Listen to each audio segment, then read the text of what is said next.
The year was 1155. A group of students in Bologna, Italy, had a problem. They had traveled from all across Europe to study Roman law under masters like Bulgaris and Martinus Gosia. But they were foreigners in the city. The local laws did not protect them. A landlord could charge them double the rent. A shopkeeper could cheat them without consequence. If a student incurred a debt, the city could hold all students from his home country responsible, a nasty practice called the right of reprisal. They were vulnerable, isolated, and powerless, so they did what skilled craftsmen all over Europe were doing at the time. Or they formed a guild. They called it a Universitas Scholarium, a corporation of scholars. It wasn't a place. It was a group of people, a legal entity they created to protect themselves. This student guild was powerful. They used collective bargaining. If a landlord overcharged one student, all the students would boycott that landlord. If the city government tried to apply the right of reprisal, the entire student body threatened to leave Bologna and take their business elsewhere. This was a credible threat. By the late 12th century, there were over 2,000 students in the city, a significant part of the local economy. The city eventually granted them legal protections and a degree of autonomy. The students didn't just use their guild to fight the town. They used it to control the professors, the masters of the craft of law. The student guild collected the tuition fees directly from its members. Then they paid the professors' salaries. This meant the students were the employers, the professors were the employees. The guild drew up contracts for the professors. A professor had to lecture a certain number of times per week.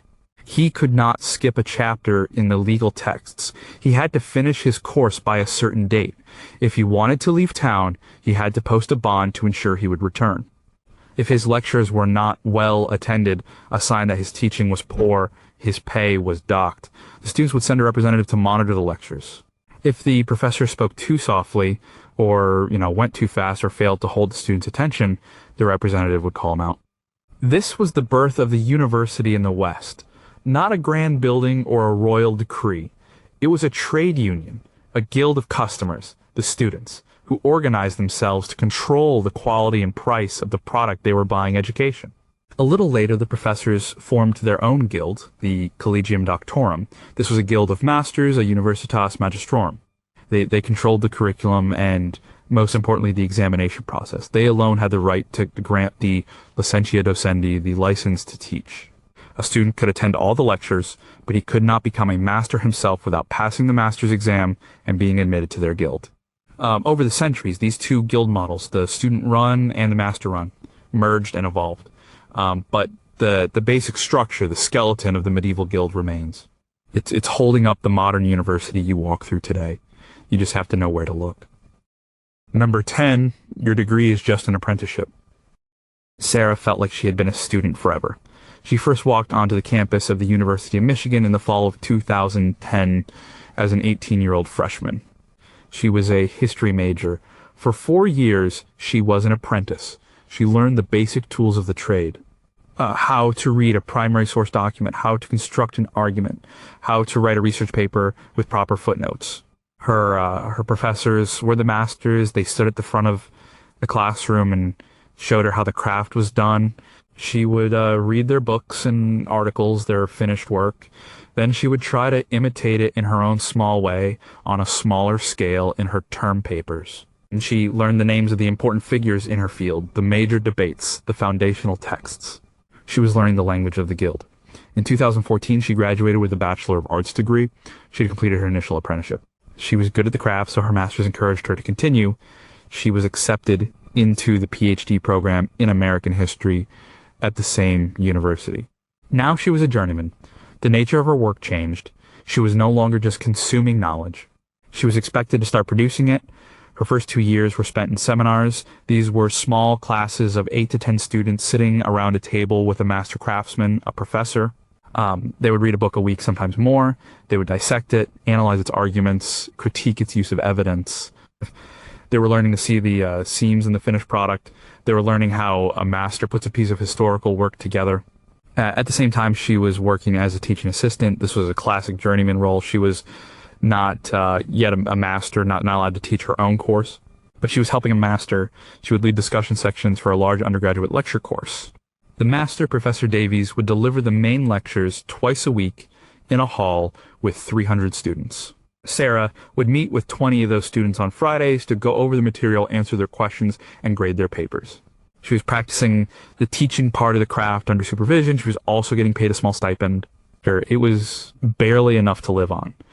In 2016, the Graduate Student Union, a modern-day journeyman's guild, went on strike for better pay and benefits. Sarah stood on the picket line for 2 weeks. It felt like a direct echo of those students in Bologna using collective action to improve their conditions.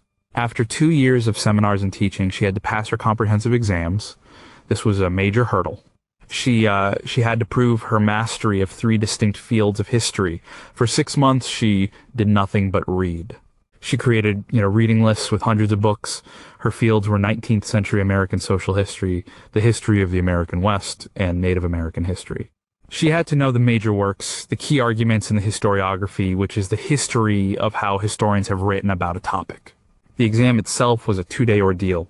On the first day, she had 8 hours to write 3 long essays in a closed room with just a computer. The next day, she had a 2-hour oral exam with 3 professors, her examination committee. They grilled her on her written answers and her reading lists. It was designed to be intimidating. It was a test to see if she was worthy of moving to the final stage of training. And she passed. Now, in 2017, she was officially a PhD candidate. In the guild system, she was now a journeyman who had been given permission to begin work on her masterpiece. She had to find a topic for her dissertation, a significant piece of original research that would be her contribution to the field. She decided to write about the social history of lead mining in the upper Mississippi Valley in the 1830s and 1840s. It was a topic that combined her interests in labor, the environment, and Native American history. For the next 3 years, she traveled. She went to archives in Wisconsin, Iowa, and Illinois. She spent months in dusty basements, reading through old letters, company ledgers, government reports, and local newspapers. She was no longer just reading other historians' work. She was working with the raw materials of history herself. Her dissertation advisor, Professor Davies, was her master. He guided her, but he didn't do the work for her. She would send him chapters, and he would send them back covered in red ink.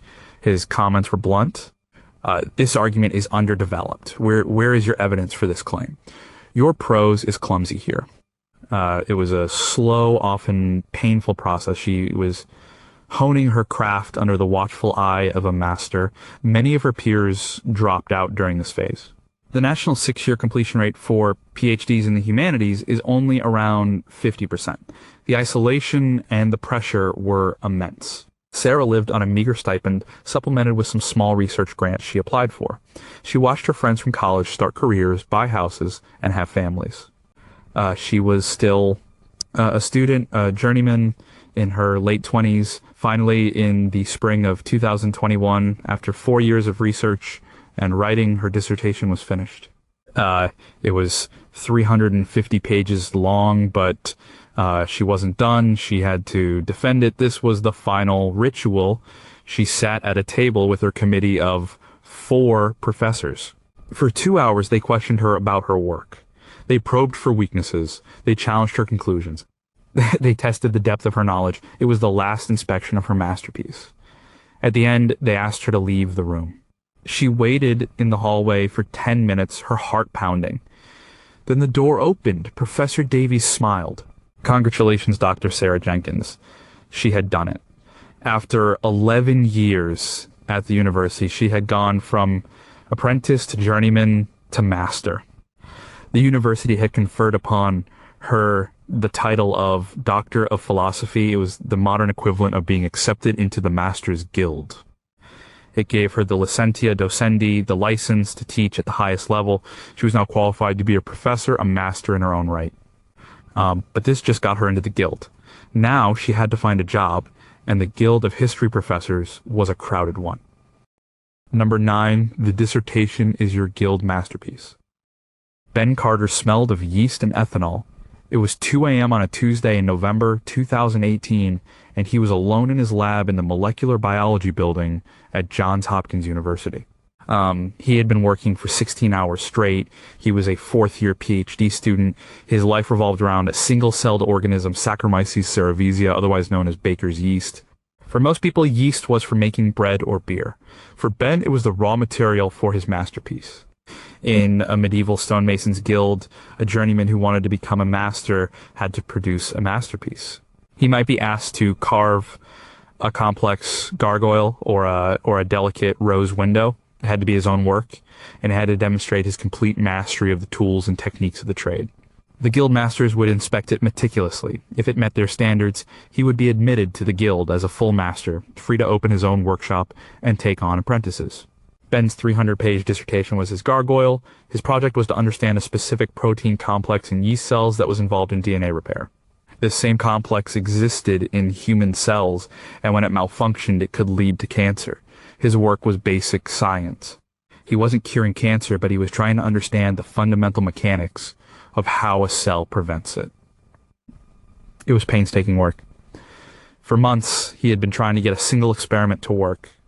He was using a technique called CRISPR-Cas9 to make a very specific mutation in the yeast's DNA. He wanted to change one single letter of the genetic code in a gene that was 2,000 letters long, but something was always going wrong. The yeast cells would die, the mutation wouldn't take, the control experiments would look weird. He felt like a medieval apprentice trying to learn a secret technique from a master who refused to just tell him the answer. His advisor, Dr. Alistair Finch, was a brilliant but demanding master craftsman. Finch had his own lab, his own workshop, funded by millions of dollars in grants from the National Institutes of Health. He had a team of journeyman PhD students like Ben and postdoctoral fellows, researchers who already had their PhDs but were doing further specialized training. Finch's job was to guide them, but also to push them. He would walk into the lab, look at Ben's latest failed results, and say, "The experiment is telling you something, Ben. You just aren't smart enough to hear it yet. Try it again." The pressure was immense. Ben wasn't just working for himself. He was working for the lab. The lab's funding, its reputation, depended on publishing papers in prestigious scientific journals. A lab that didn't publish would eventually lose its funding and shut down. It was a competitive environment. Other labs around the world were working on similar problems. There was always a fear of being scooped, of another group publishing their results first, making your own work redundant. This was like a rival guild in another town developing a new technique for stained glass and putting you out of business. Tonight, something was different. He ran the results of his latest attempt on a gel, a slab of gelatinous material that separates DNA fragments by size. He had been running these gels for weeks and they had all shown the same messy, inconclusive smear. But this time he saw it. A clean, sharp band in the exact right place. It had worked. The mutation was there. He felt a surge of adrenaline. He took a picture of the gel with his phone. It was an ugly, blurry image, but to him, it was beautiful. It was the first solid piece of his masterpiece. That one successful experiment was the breakthrough. It opened the door to a dozen more experiments. Over the next year, Ben worked relentlessly. He grew vats of yeast. He used fluorescent microscopes that cost $500,000 to watch the proteins move around inside living cells. He purified proteins and ran biochemical assays in test tubes. He generated mountains of data. He was building his masterpiece piece by piece. Each experiment was a carefully carved stone. He had to show his technical skill, his creativity in designing experiments, and his intellectual ability to interpret the results. And then came the writing. He had to take all of his data, all of his failed attempts, and his final successes, and weave them into a coherent story. The dissertation had a rigid, formal structure passed down through generations of academic craftsmen. Introduction, materials and methods, results, discussion, conclusion. He had to write in the passive, impersonal voice of science. The cells were grown, not I grew the cells. It was the formal language of the guild. He had to situate his work within the existing literature to show how his small discovery fit into the vast edifice of scientific knowledge. He had to convince the masters that his work was original and significant. His master, Dr. Finch, was a ruthless editor. He would read Ben's drafts and fill the margins with comments. This is not clear. Awkward phrasing. The logic here is flawed. It was the final polishing of the masterpiece. Finally, in the fall of 2019, the dissertation was done. It was bound in a black cover with his name and the university seal embossed in gold on the spine, but just like the stonemason, he couldn't just present his work. He had to defend it. His defense was in a small seminar room. His committee was made up of 4 professors, 4 masters of the craft, where Dr. Finch was there, along with 2 other professors from his department and 1 external examiner from another university, a specialist in DNA repair. For an hour, Ben stood at a podium and presented his work, showing slides with his data. Then for another hour, the committee grilled him. They asked him about tiny details of his experiments. They proposed alternative interpretations of his data. They pushed him on the broader implications of his findings. They were testing the quality of his work, but they were also testing him. Had he truly mastered his subject? Was he ready to be called a master himself? At the end, they asked him to step outside. Just like Sarah Jenkins, he waited in the hall. When they called him back in, Dr. Finch was smiling. Well done, Dr. Carter. He had defended his masterpiece. He was now a master of his craft. The university had given him its highest degree, and his work would be published in a scientific journal, his small contribution to human knowledge. He was now a member of the guild. And like so many newly minted masters before him, his first step was to find a new workshop. He took a position as a postdoctoral fellow in a lab at Stanford. He was starting the next stage of his journey, a journeyman once more, but this time, a master in training to run his own shop one day. Number 8, they don't want everyone to join the club. It was October 2022, and Maria Garcia was staring at her computer screen, reading the same sentence for the 10th time. It was from the mission statement of the admissions office of the Stanford University School of Medicine. We are committed to creating a diverse and inclusive community of students. Maria was a senior at UCLA, majoring in biology. She had a 3.9 GPA. She had spent the last 2 summers volunteering in a free clinic in her neighborhood in East Los Angeles. She had worked for a year in a research lab studying Alzheimer's disease. She had scored in the 95th percentile on the MACET, the Medical College Admission Test. By any objective measure, she was a superb candidate. She was also one of over 7,000 people applying for about 90 spots in Stanford's entering class. The acceptance rate was 1.3%. This is the modern guild's gatekeeping. A medieval guild of silversmiths in Florence would strictly control who was allowed to become an apprentice. They might only take on the sons of existing masters. They would limit the number of apprentices to ensure there wasn't too much competition. This kept the quality of the work high, and it kept the prices for their services high. They controlled the supply of craftsmen to control the market. Modern universities, especially in professional fields like medicine, law, and engineering, do the exact same thing. They are the gatekeepers of the professions. Maria's application process had started more than a year earlier. The first step was the MCAT. It was an 8-hour computer-based exam that tested her knowledge of biology, chemistry, physics, and psychology. It also had a section on critical analysis and reasoning. Maria spent an entire summer studying for it, treating it like a full-time job. The test cost $3.130 to take. The prep course she took cost over $2,000. This was the first gate. If you couldn't afford the time or money to prepare for the test, or if you were just not a good standardized test taker, the gate was closed. After she got her score back, she started working on the primary application managed by the American Medical College Application Service, AMCAS. It was a centralized system that sent her application to all the medical schools she chose. She had to write a 5,300 character personal statement explaining why she wanted to be a doctor. She had to detail every extracurricular activity, every job, every volunteer position she had held since high school. She had to get letters of recommendation from her professors and the doctor she worked with at the clinic. The cost for this primary application was $170 for the first school and $43 for each additional school. After Maria applied to 25 schools, the total cost was $1,202. Then came the secondary applications. After the schools received her AMCAS application, most of them sent her a school-specific secondary application. These usually involved writing more essays. Stanford wanted to know about the biggest challenge she had ever faced.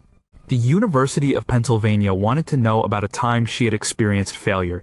Each of these secondary applications had its own fee, typically around $100.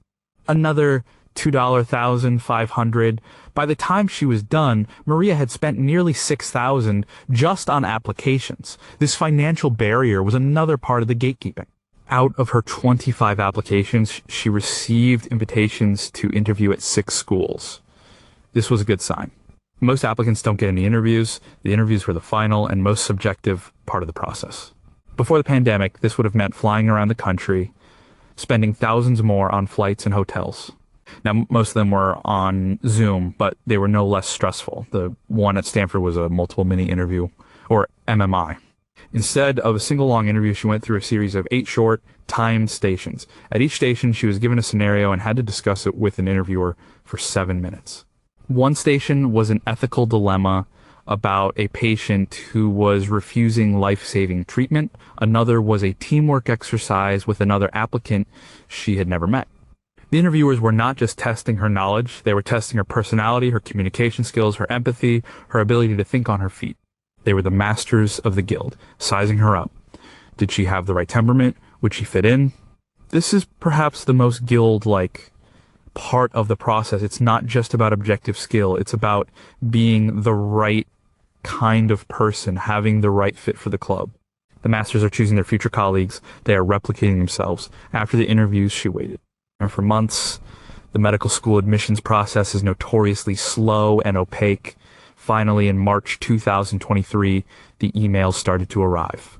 She was rejected from 3 of the schools she interviewed at. She was put on the wait list at 2 others. Then, one morning, she saw an email from Stanford. Her hands were shaking as she opened it. Congratulations! She had made it. She was one of the chosen few. She had passed through all the gates. Why is the process so arduous? Why do they make it so hard to get in? The official answer is to ensure that only the most qualified and dedicated individuals become doctors. They are protecting the public by maintaining high standards for the profession. This is the same reason the Stonemasons Guild gave for their strict entry requirements. They had to ensure that the cathedrals they built wouldn't fall down, but there is another reason. By strictly limiting the number of students they admit, medical schools, which are represented by organizations like the Association of American Medical Colleges, AMC, limit the supply of doctors. The United States has fewer doctors per capita than most other developed countries. This limited supply is a major factor in the high salaries that doctors command and the high cost of healthcare. The Guild is protecting the economic interests of its members. Maria was thrilled to get in. She had worked for this her entire life. She was on her way to becoming a master of a respected and lucrative craft. She didn't think of it this way, but she had just gained entry into one of the most powerful and exclusive guilds in the modern world. Number 7, academic jargon is a secret handshake. Kevin Chang was a first-year graduate student in sociology at the University of Chicago, and he was completely lost. He was sitting in a seminar called Theories of the Social. The professor, a famous sociologist named Dr. Eris Thorne, was talking about the work of a German philosopher. Kevin was trying to take notes, but he couldn't even understand the sentences. Dr. Thorne said something like, Habermas's project, therefore, is to recuperate the intersubjective and normative dimensions of communicative rationality from the systemic colonization of the life world by the instrumental logics of the market and the state. Kevin looked around the table. The other students, a few years older than him, were nodding thoughtfully. A couple were even jotting down notes. Kevin wrote down, colonization of the life world, and put a big question mark next to it. He felt like an idiot. He'd been a top student at his undergraduate college. He loved sociology. He loved thinking about how society worked. But this felt like a different language. It was dense, full of multi-syllable words and abstract concepts. He was beginning to realize a secret code. Every medieval guild had its own specialized vocabulary, its jargon. A shipwright's guild would have hundreds of words for different parts of a ship, different types of wood, different tools, and different techniques. This language was practical. It allowed for precise communication among members of the craft. But it also served another purpose. It was a barrier to outsiders. If you didn't know the language, you weren't part of the guild. It marked you as an amateur layman. It reinforced the boundary between the initiated and the uninitiated. Academic jargon works the same way. Each discipline has its own lexicon. Biologists talk about transcriptional regulation and stochastic resonance. Or literary critics talk about hermeneutics deconstruction and the post-colonial subject. Economists talk about iso-cost lines and marginal utility. To a certain extent, the specialized language is necessary. It allows scholars to communicate complex ideas to each other with precision and efficiency. It's a shorthand. Instead of saying the process by which the information in a strand of DNA is copied into a new molecule of messenger RNA, a biologist can just say transcription. But it often goes far beyond that. The language becomes unnecessarily complex. It becomes a performance. Scholars, especially in the humanities and social sciences, are often rewarded for writing in a dense, convoluted style. It can be a way of signaling intellectual superiority. If your writing is difficult to understand, it must be because your ideas are very profound. George Orwell complained about this back in 1946 in his essay, Politics in the English Language. He noted that academic writing was full of pretentious diction and meaningless words. He argued that the goal was often to make simple ideas sound profound and to give an air of scientific impartiality to biased judgments. For Kevin, sitting in that seminar, the jargon felt like a test. Part of his apprenticeship was learning this new language. He had to learn what hegemony, epistemology, neoliberalism, and performativity meant. He had to learn how to use them correctly in his own writing. If he wrote a paper in simple, clear English, his professors might think his ideas were simple and unsophisticated. To be accepted into the guild of academic sociologists, he had to demonstrate his mastery of its language. It was a secret handshake. When he used a term like reification or biopower correctly in a sentence, he was signaling to the other members of the guild, I am one of you. I have done the reading. I understand the code. Over the next few years, Kevin learned the language. He read the dense texts of theorists like Foucault, Bourdieu, and Derrida. And he learned to talk the talk. He found that once he understood the vocabulary, some of the ideas were actually quite interesting and powerful. But he also found that much of it was, as Orwell said, just a way of dressing up simple ideas in fancy clothes. He learned that a sociologist might say, the built environment of the carceral archipelago functions as a spatialized manifestation of state power, when they really just mean the design of prisons shows how the government controls people. The problem with the secret language is that it excludes people. It keeps academic knowledge locked inside the university, accessible only to those who have been trained to decipher it. A lot of academic research funded by public money is published in journals that are written in a style that is impenetrable to the average person. It creates a gulf between the ivory tower and the real world. The guild is talking to itself. By the time Kevin was finishing his PhD, he was fluent in academic jargon. He could write a sentence like, this dissertation examines the semiotics of affect and late capitalist consumer subjectivities.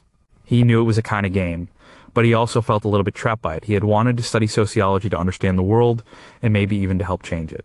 But he had spent years learning a language that prevented him from communicating with anyone outside the tiny guild of academic sociologists.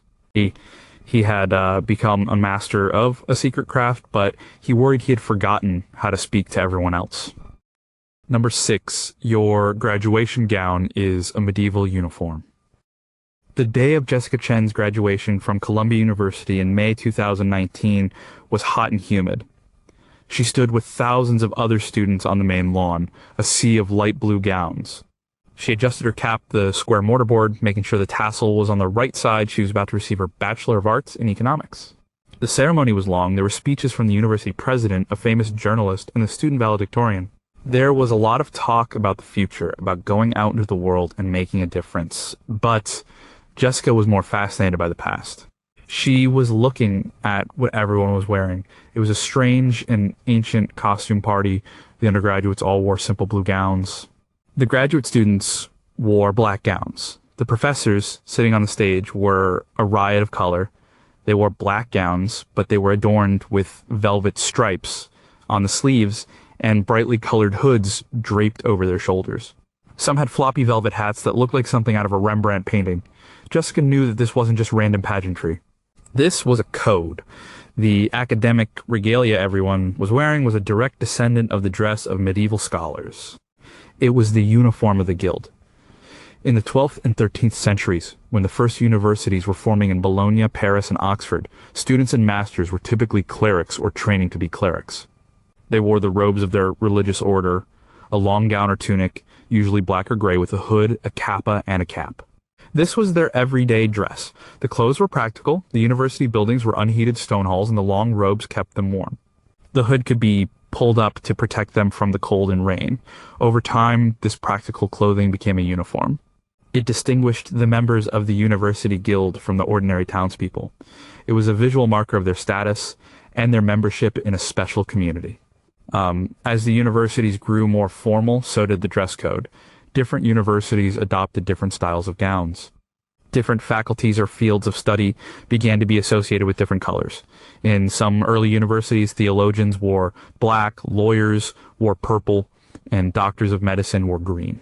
The modern system of academic regalia in the United States was standardized in 1895 by an intercollegiate commission. Before that, each university had its own rules, which led to a lot of confusion. The commission created a code that most American universities still follow today. The code dictates the style of the gown, the cap, and the hood for the 3 levels of degrees: bachelor's, master's, and doctoral. Jessica's simple bachelor's gown with its pointed sleeves was the uniform of an apprentice.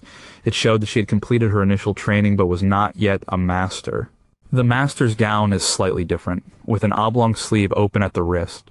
The doctoral gown is the most elaborate. It is faced with velvet down the front and has 3 velvet bars on its full bell-shaped sleeves. The velvet can be black or it can be the color associated with the holder's academic discipline. The 3 bars on the sleeve signify that the wearer is a master of 3 degrees: bachelor's, master's, and doctor. They are a master of the craft. The most informative part of the uniform is the hood. The length of the hood indicates the degree: a short one for a bachelor's, a medium one for a master's, and a long full one for a doctor. The colors on the hood tell a story. The silk lining of the hood is in the official colors of the university that granted the degree. The Columbia hoods around Jessica had a light blue and white lining. The velvet trim on the outside of the hood indicates the field of study. As an economics graduate, the velvet on Jessica's hood, if she had one as an undergraduate, would be copper. The white is for arts and letters. Golden yellow is for science. Light blue is for education. Brown is for fine arts. Green is for medicine. Purple is for law. Each discipline, each branch of the Great Craft Guild of Academia has its own color. And the hats, the familiar square mortarboard, officially called a biretta, is the most common form of academic cap. Its origins are a bit murky, but it likely evolved from the skull caps worn by clergy. The story goes that the square shape made it easier for the person in front of you to see the lecturer. The tassel is also part of the code. Candidates for a degree wear the tassel on the right side of the cap. After the degree is conferred, they move it to the left side. It's a small ritual, a rite of passage. The fancier soft velvet tam with a gold tassel is reserved for those with a doctoral degree. As Jessica watched the deans call out the names of the graduates, she saw this ancient system in action. When a PhD in English was announced, the graduate walked across the stage in a black gown with dark blue velvet trim. Her hood was lined with the blue and white of Columbia and trimmed with the white velvet of the arts. She was wearing the full uniform of a master in her specific craft. The ceremony was a formal presentation of the new members of the guild. It was a display of the hierarchy, the disciplines, and the traditions that stretch back almost 1,000 years. Jessica moved her tassel from right to left. It was a small gesture, but she felt the weight of the history behind it. She was no longer just a student. She was a member of the guild. Number 5, the university is a kingdom unto itself. In the spring of 1968, Professor Eugene Genovese of the University of Rochester found himself in serious trouble. Genovese was a brilliant and controversial historian of slavery. He was also a Marxist. At a teach in protest against the Vietnam War, he was asked if he welcomed the Viet Cong victory. He reportedly said, "I do not fear or regret the impending Viet Cong victory. I welcome it." The local newspapers in Rochester, a conservative city home to companies like Kodak and Xerox, went wild. There were calls for Genovese to be fired. Local politicians and business leaders put immense pressure on the university's president to get rid of the radical professor. This was a classic conflict between the town and the gown. Since the Middle Ages, universities have often been in conflict with the surrounding communities. The students and professors of the medieval University of Paris were notorious for their rowdy behavior, leading to frequent riots with the citizens of Paris. To protect the scholars from the local authorities, the King of France and the Pope granted the university special legal privileges. The university had its own courts and its own laws. A professor who committed a crime would be tried by his peers in the university court, not by the city's judges. The university was a jurisdiction unto itself, a small, self-governing kingdom within the larger kingdom. This principle of self-governance and autonomy survives today in the concepts of academic freedom and tenure. Professor Genovese had tenure. Tenure is a system of job protection for professors. After a long probationary period, usually about 6 or 7 years, a professor's work is reviewed by their peers. If they are granted tenure, they have a permanent position and can only be fired for extreme cause like gross professional misconduct, or if the university is in a state of financial emergency. The purpose of tenure is not to guarantee a job for life. The purpose is to protect academic freedom. It ensures that a professor cannot be fired for having unpopular or controversial ideas.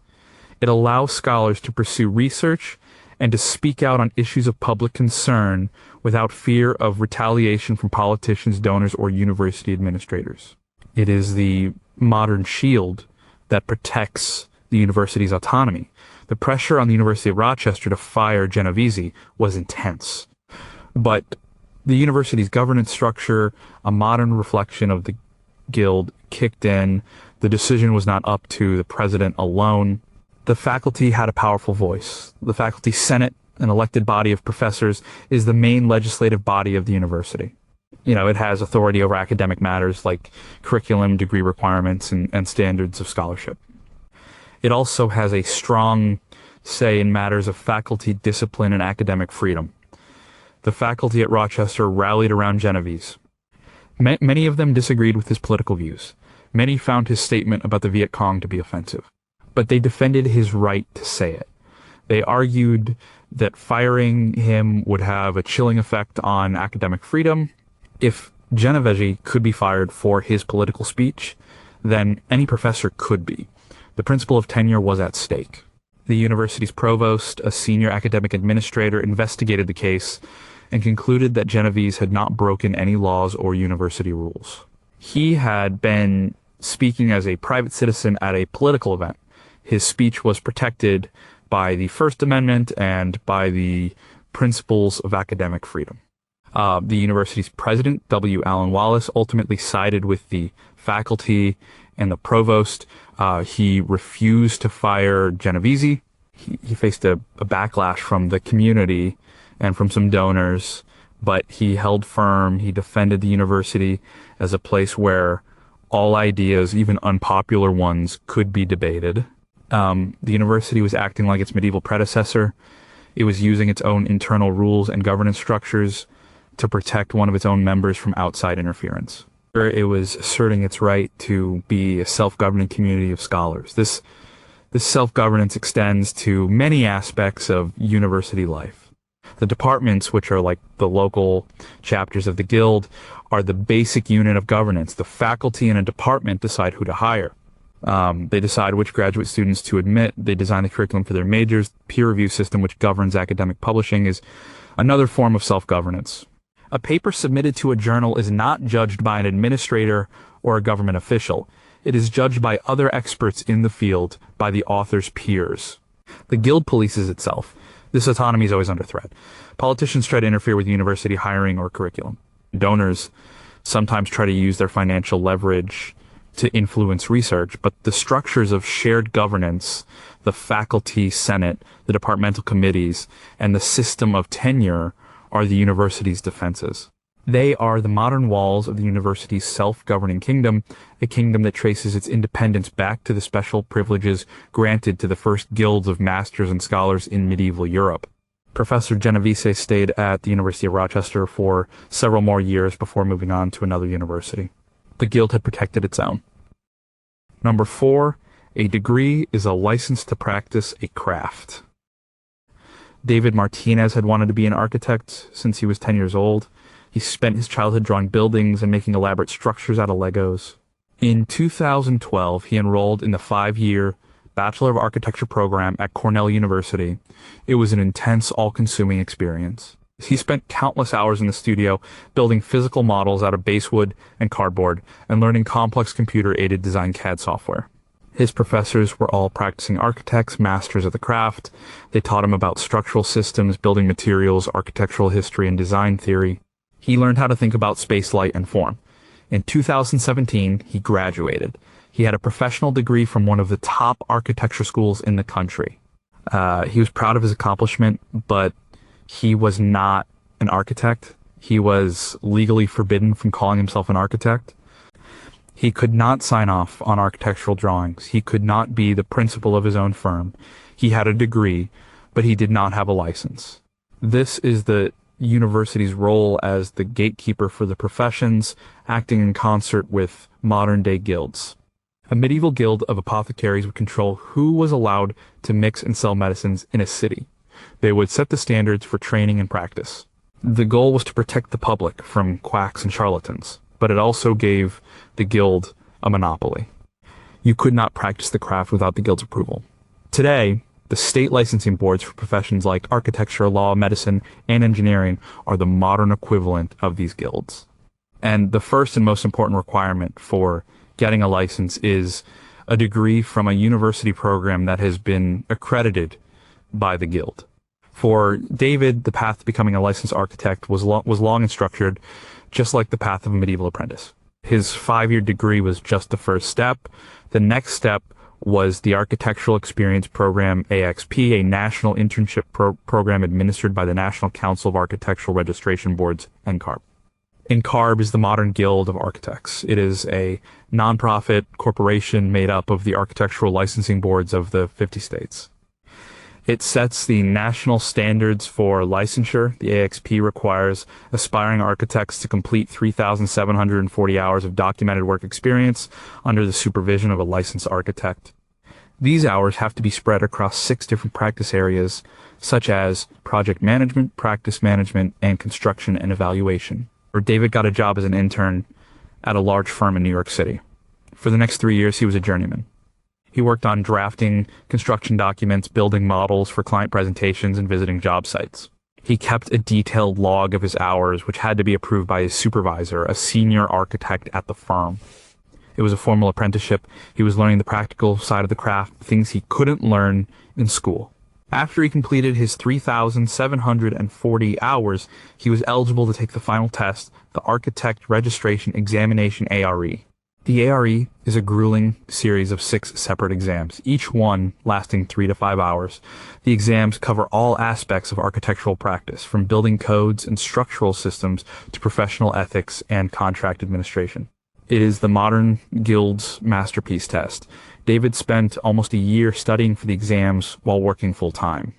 He took one exam every 2 months. He failed one of them, the one on project planning and design, and had to wait 2 months to take it again.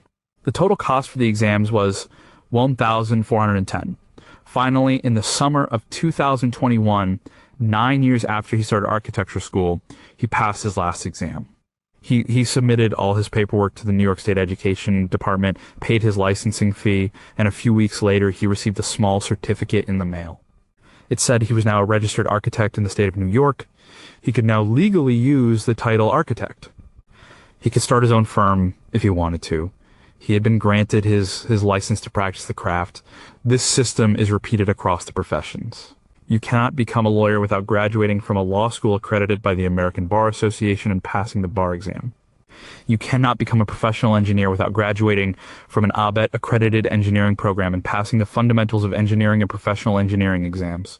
You cannot become a certified public accountant without a certain number of university credit hours in accounting and passing the uniform CPA examination. In each case, the university and the professional guild work together. The university provides the foundational knowledge and the credential, the degree. The guild, through its accrediting bodies and licensing boards, sets the standards for that education and administers the final tests of competence. They have a monopoly, sanctioned by the state, over the right to practice the profession. This system ensures quality and protects the public. But just like the medieval guilds, it also limits competition and protects the economic interests of those who are already members of the club. David was now inside the club. He had spent a decade of his life and over $100,000 in tuition and fees to get there. He had his license. He was a master of his craft. Number 3, not all professors are created equal.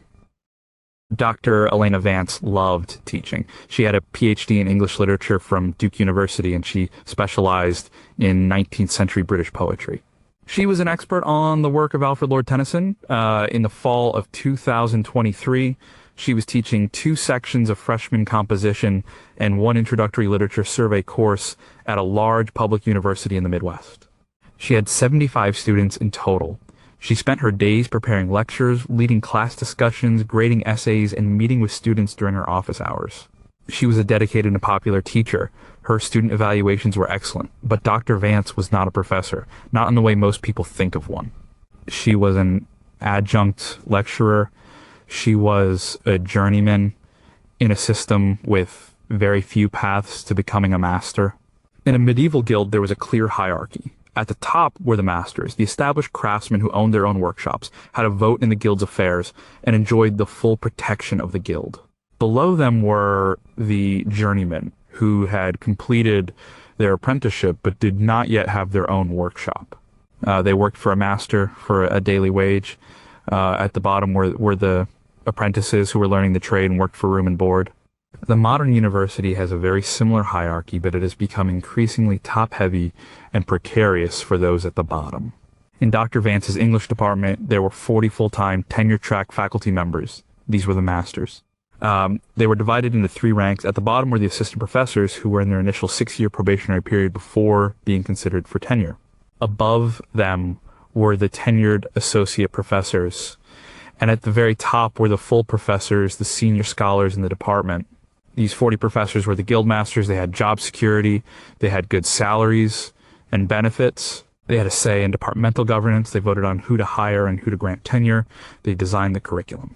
They taught a mix of undergraduate and graduate courses, but they also had significant time and funding for their own research and writing.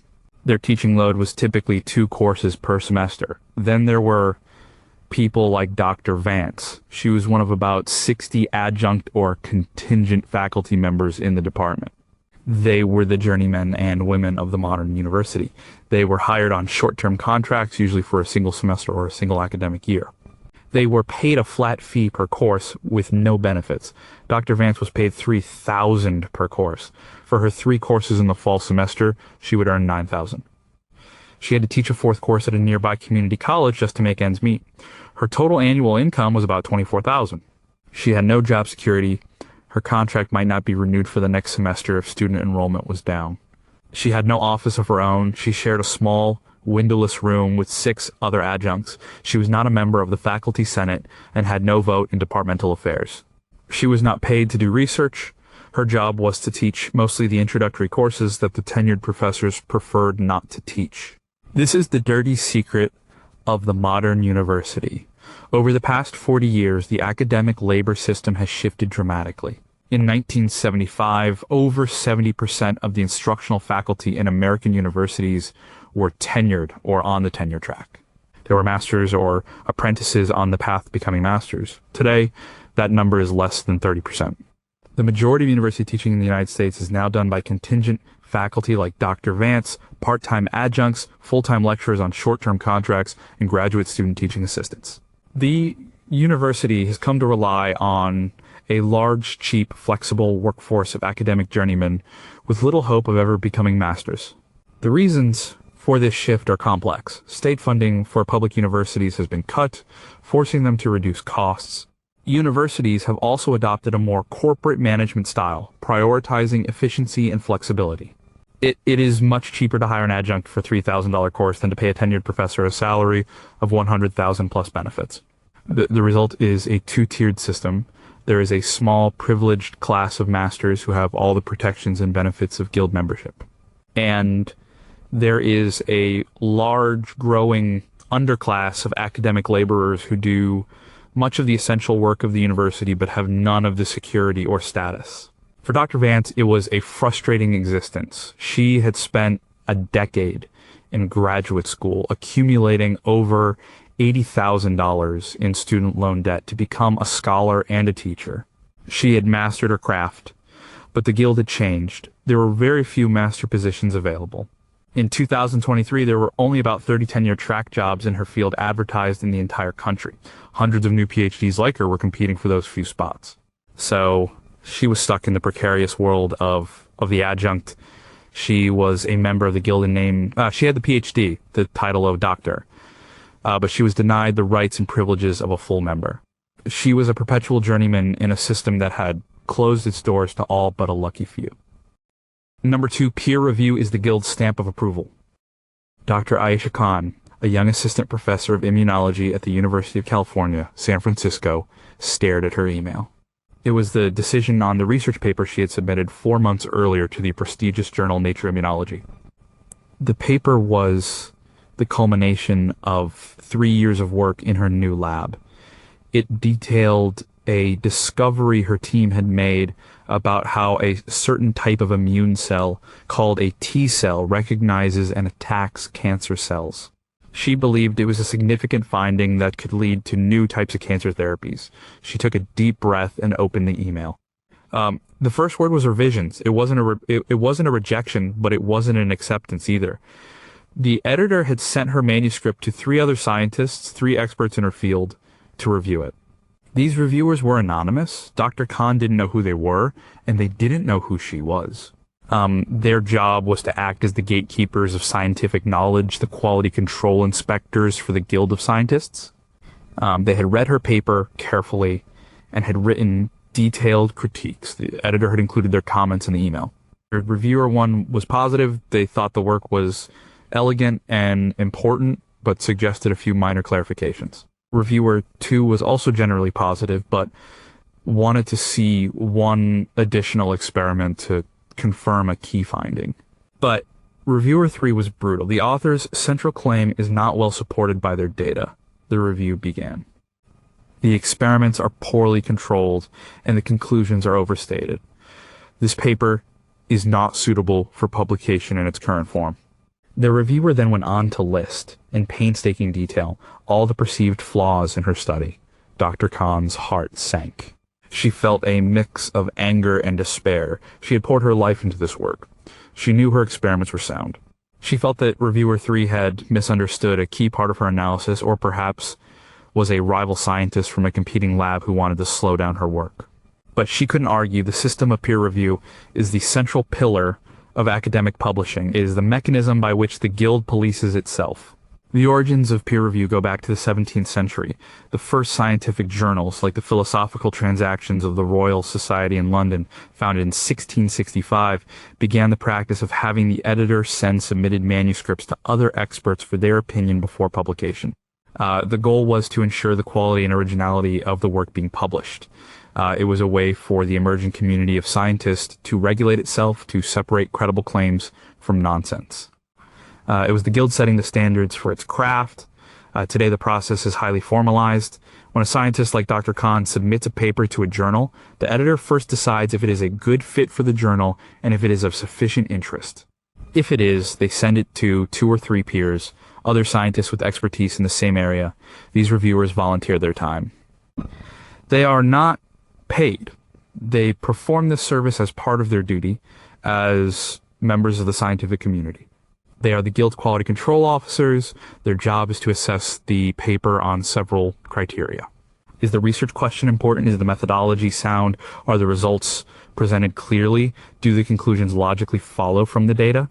Which is the work original. They then make a recommendation to the editor, accept the paper as is, which is very rare, accept it with minor revisions, ask for major revisions, and another round of review, or reject it outright. The final decision rests with the editor, but it is heavily influenced by the reviewer's reports. For Dr. Khan, the path forward was clear. They respectfully disagreed with some of reviewer 3's points, but they had to provide strong evidence and a compelling argument to back up their position. She resubmitted the revised manuscript, then she waited again. 2 months later, another email arrived. The editor had sent the revised paper back to the reviewers. Reviewer 1 and reviewer 2 were now satisfied. Reviewer 3 was still skeptical, but conceded that the authors had addressed their main concerns. The editor's decision accept, where Dr. Khan let out a huge sigh of relief. The paper would be published, her work had received the Guild's stamp of approval. This was a major victory for her. As a young assistant professor, her career depended on publishing in top journals. It was how she would get grants to fund her research. It was how she would eventually be judged when she came up for tenure. Her masterpiece had been inspected and approved by the masters of her craft. The peer review system can be slow, frustrating, and sometimes biased. But it is the best system the Academic Guild has devised to ensure the quality of its work and to maintain the integrity of its collective knowledge. Number 1, tenure is the Guild's promise to protect its own. In 1954, a classics professor at the University of Michigan named H. Chandler Davis was in his office when he received a subpoena. He was being summoned to appear before the House Un-American Activities Committee, HUAC, a congressional committee that was investigating alleged communist influence in American society. Davis had been a member of the Communist Party in the 1940s, but he had since left. The committee wanted him to name names to identify other people he had known who were party members. This was the height of the McCarthy era, a period of intense anti-communist paranoia. Hundreds of people in academia, Hollywood, and government had been blacklisted or fired for their political beliefs or associations. Ed Davis knew that if he cooperated with the committee, he would be betraying his friends and his principals. If he refused to cooperate, he would likely be fired from his job and could even go to prison for contempt of Congress. He chose to refuse. When he appeared before the committee, he did not plead the Fifth Amendment, which protects against self-incrimination. Instead, he invoked the First Amendment, arguing that the committee's questions about his political beliefs and associations were an unconstitutional violation of his freedom of speech and association. He refused to answer their questions. The university was now in a difficult position. There was immense public pressure to fire Davis, but Davis was a tenured professor. He had been granted tenure 2 years earlier. He was a full member of the Guild, and the Guild had rules designed to protect its members. The most important of these was the principle that a professor could not be fired for their political beliefs. This was the core of academic freedom. The medieval guilds had a similar function. They were not just economic organizations, they were also mutual aid societies. If a guild member became sick and could not work, the guild would support his family. If a member was treated unfairly by a powerful client, the guild would stand up for him. The guild existed to protect its members from the uncertainties and dangers of the outside world. Tenure is the modern university's version of this protective function. It is the guild's promise to its masters that they will not be cast out for reasons that have nothing to do with their competence as scholars and teachers. The University of Michigan's faculty handbook had a clear procedure for dismissing a tenured professor. It could only be done for incompetence, gross misconduct, or financial exigency. It required a hearing before a committee of the professor's peers, the faculty senate. The university's administration followed this procedure. A special faculty committee was convened to review Davis's case. The committee held hearings. Davis argued that his refusal to cooperate with HUAC was a matter of conscience and was protected by academic freedom. The university's administration argued that his defiance of a congressional committee constituted gross misconduct and brought the university into disrepute. The faculty was divided. Many supported Davis's principled stand. Others felt he was being needlessly provocative and was harming the university's reputation. In the end, the faculty committee voted to recommend that Davis be dismissed. The university's president accepted the recommendation, and H. Chandler Davis was fired from his job in 1954. He was later convicted of contempt of Congress and served 6 months in a federal prison. He was blacklisted from working in American universities for years. He eventually found a position at the University of Toronto in Canada, where he had a long and distinguished career as a mathematician. In this case, the Guild's protection failed. The external political pressure was too great, and the university broke its own promise. But the story of Chandler Davis and many others like him during the McCarthy era became a rallying cry for the importance of tenure. The American Association of University Professors, ALP, the main advocacy group for faculty rights, censured the University of Michigan for its actions. The case became a landmark in the history of academic freedom. It highlighted the fragility of the Guild's protections and the need to constantly defend them. Over the following decades, the principles of tenure and academic freedom were strengthened, in part because of cases like Davis's. The courts began to recognize academic freedom as a right with constitutional protection. Universities became more resistant to outside political pressure. The Guild learned from its failure. In 1981, the University of Michigan's Faculty Senate passed a resolution formally apologizing to Davis and two other professors who had been fired during the same period. It was a belated admission that the Guild had failed to protect its own. Today, tenure is under attack again. Many politicians and critics argue that it is a guarantee of a job for life for unproductive professors. But for the faculty who hold it, it remains what it has always been, a shield. It is the Guild's promise that its members will be judged by their peers on the quality of their craftsmanship, not by the shifting winds of politics or public opinion. It is the modern manifestation of the oldest function of a guild to provide a sanctuary for its members so they can do their work in peace.